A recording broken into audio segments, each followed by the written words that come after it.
Bonjour à toutes, bonjour à tous, moi c'est Gaspard, encore une fois, et du coup je vais vous parler aujourd'hui d'un sujet qui fait un peu écho au système des, vous savez, des encombrants, du coup de comment on jette ses meubles, etc.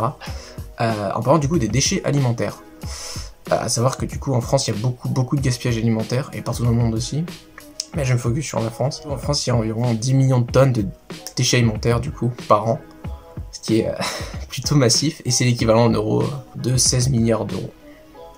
Ce qui est très conséquent comme ça. Et tous ces déchets, en fait, ça représente trentaine de pourcents, c'est tout ce qui est légumes, l'autre 20% c'est tout ce qui est les fruits, donc les épluchures, etc. Il y a aussi beaucoup de féculents, environ à 12%, les déchets, et la viande qui représente 4-5%.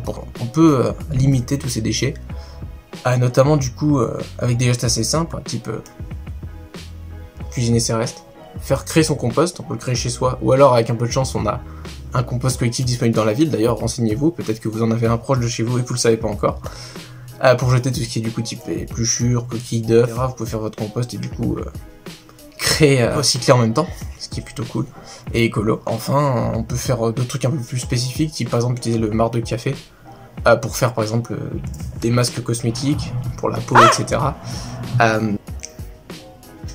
De l'anti-odeur dans votre frigo, comme un engrais dans le jardinage. C'est tout ce que j'ai à vous dire aujourd'hui. Prenez soin de vous, restez chez vous, et moi je vous dis salut.